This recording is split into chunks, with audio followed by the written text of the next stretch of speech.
Hey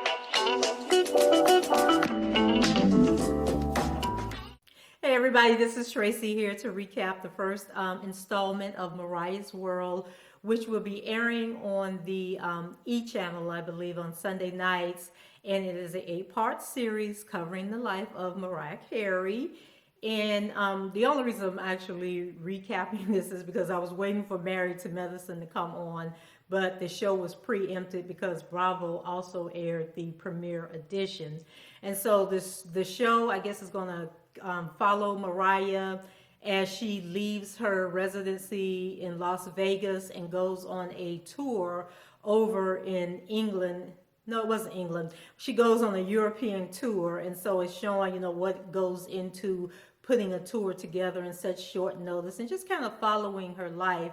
So I'm not sure if I'm going to even watch the other 7 episodes. This episode just really wasn't that interesting to me. I mean, I love Mariah, and I said, okay, let me check it out, see what she's talking about, but I really don't think it was enough to hold my attention. I may try one more episode, but anyway, we're going to get this one out of the way. I really like that show. And then there was an episode in the show where she was wearing this black catsuit, and she said that it was the same catsuit that she wore in that video. So, of course, when I'm watching the video, I'm like, dang, I think that was the same catsuit. So, I don't know, maybe it has sentimental value to Miss Mariah. One of the things that I didn't like about the show was that it has so many, there were a lot of commercials, but when we weren't at commercials, there were a lot of flashbacks, and I had trouble like staying on track, of what was going on, and because they were just moving around, and I think the editing was like scenes that happened in one part was kind of edited and to appear earlier in the show. So, trying to follow the outfits and everything, and it was just a little bit confusing. So the show seems to be centered on, this European tour that she's going to do. And from the recording of the show, they had like 2 weeks to put everything together. And so the first show was going to be in Glasgow, Scotland, I believe it was. So one of the bigger parts of the show was we were introduced to a lot of people for this opening episode. And, like I said, it was hard for me to keep up, but I tried. So the first person that we meet, and who was the most fascinating, was Bianca Rowe, which turns out to be Mariah's alter ego. And so she calls Mariah Maria, and I guess they have like a debate where Mariah's saying that her name is Mariah, not Maria. So cool. So Bianca, she opened the show and then disappeared, and we didn't see her anymore for the rest of the show. And so I guess it was just too much cray-cray going on for the first episode, and maybe she'll come back, in one of the remaining 7 episodes, but we'll just have to wait and see. But I think that was kind of more entertaining than some of the other stuff that we were able to see. So next we met Mariah's business manager, Stella. And so, Mariah's coming off her residency in Vegas, and Stella is planning, this European tour, as well as during the filming of this, Mariah was supposed to be getting married. And so, Stella has to plan the wedding, and she really thinks that Mariah should postpone the wedding, which was like a red flag to me. So, your love and your marriage is second to your career and doing this tour. Okay.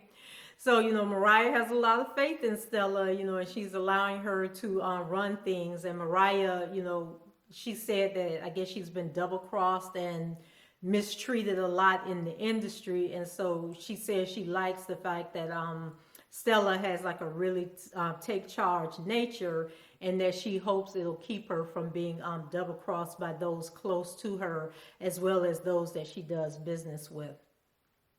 So Mariah refers to Stella as the slasher, and that's exactly what Stella does. She convinces Mariah to postpone her marriage to James Piker to focus on the tour. So adding that they haven't even settled on the terms of the prenup, so there was really no reason to be rushing the wedding. And so, basically we know how all of that ended. Mariah and James, did break up. So let's run down the rest of these cast members. So we had Sean Mcdonald, who is Mariah's nephew and confidant, and I think he played some kind of role in her career, like he may have a paid job, but like I said, it was going by so fast, I couldn't figure that out. And then there was Big Jim, who's her vocal coach and maybe the music director for the tour. So Mariah said about Big Jim is you don't want to F with him in a sing-song, kind of way.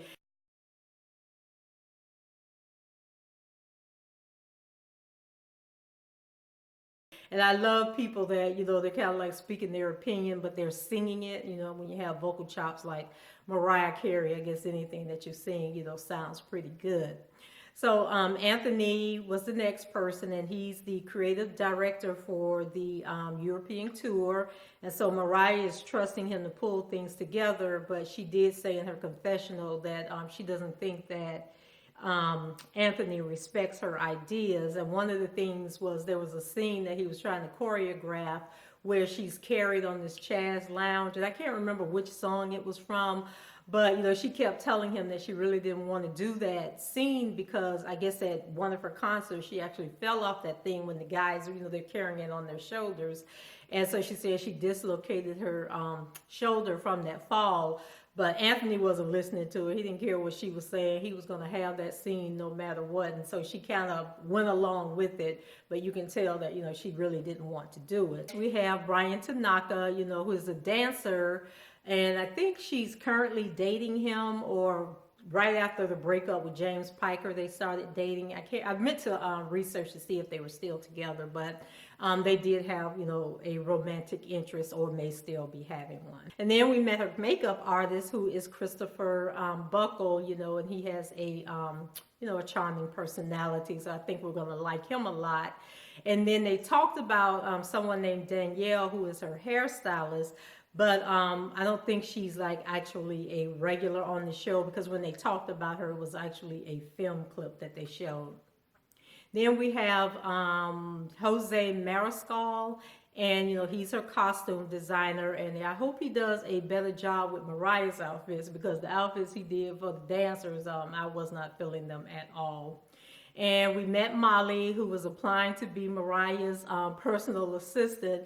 And so when she was interviewing with Stella for the job, Stella told her that basically she wasn't allowed to have a boyfriend, so Stella told her, she had a fiance, and then, she was like, so do you mean like I can't have a boyfriend while I'm working, or I can't have a boyfriend like he's non-existent? And Stella told her like he's non-existent. And so when Molly told her boyfriend that she had gotten the job, and so, that he was non-existent, he seemed to be okay with it. And so I guess it's all for the greater good that she was going to have this opportunity to work for Mariah Carey. So he was willing to, step back into the background so she can have that experience. And then the second thing that Stella told her was that she didn't ever want to see her cry. So, of course, when they get to Scotland, Molly is trying to put... I don't know what she was trying to do, but it was like an Apple TV or something, and she was trying to hook it up. Not sure why it wasn't already hooked up. But anyway, she got so frustrated that, she started to cry. And I'm just thinking like, okay, Molly ain't gonna make it in the entertainment industry, because I could just see either Stella or Mariah Carey just tearing this poor girl to shreds. Oh yeah, and then one of the things that Molly said to her boyfriend was that she thinks that her and Mariah are going to become best friends. And I'm thinking, probably not. So last but definitely not least, we meet Monroe and Moroccan, or Rock and Roll as Mariah refers to them. And those are her adorable twins from Nick Cannon. And they are just too precious, too cute. So, a lot of these celebrities, they have some cute kids. But we didn't really see a lot of them, but the times that they were, on the show, they were being what kids are. They were being cute. So speaking of Nick, I think that this show would have been much better if it was filmed during the time that Mariah and Nick were actually together. When the show opened, Mariah expressed that she had been offered the opportunity to do reality TV, but she never really wanted to do it. But eventually she caved in, and I'm not really sure why she did it. Maybe her fans were really calling for it, and so she thought it would be fun to do. So a lot of the scenes from the show, looked like they were filmed for an episode of Lifestyles of the Rich and Famous. And so there was a lot of filtering and posing and just a lot going on her part. So it was like in her mind, I guess she had this image that she wanted to portray, and she wanted to, show all the lavish houses and yachts and all this stuff that she has. But I think for me, it kind of took away from the show itself, because I think everybody knows that, Mariah is a millionaire and that she probably has all these fabulous things. And so if we wanted to see all that, then, we could check her out on an edition of Cribs or something like that if they still come on. So Mariah had a lot of one-liners, and she wanted us to know, how vain she is. So she told us that she kept saying that these are my songs, and I wrote them, and I performed them, and I sing them. And I was thinking, like, okay, but can you perform and sing some new songs? Like, we want to hear some new music from Mariah Carey.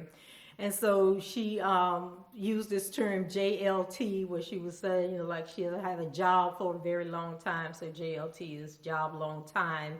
Oh, and I thought the funniest little confession that she had was that she doesn't like fluorescent lighting. So she never goes in fluorescent lighting without her sunglasses on. So I thought that was interesting. And so I guess all in all, I really love Mariah, but she said it best that she's stuck in the 90s, and some of her fans, like myself, want her to evolve, and we really hope that this show will spark her to do just that.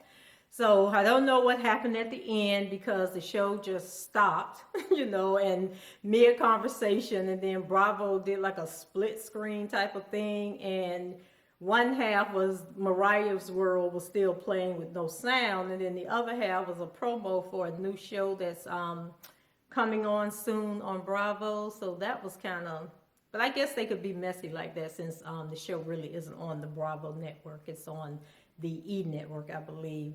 And so the conclusion for me is I don't know what to make of what I saw, but I am anxious to hear what Wendy Williams thought of it. And here it is, like 4 days later, and I still haven't found Wendy's show from Monday, because I know she talked about it, but I will go look for it and find it. And so, like I said earlier, not sure there will be a next time, but, leave your comments below, subscribe to the channel, and check out my other reviews. So, chat with you guys later. Bye-bye.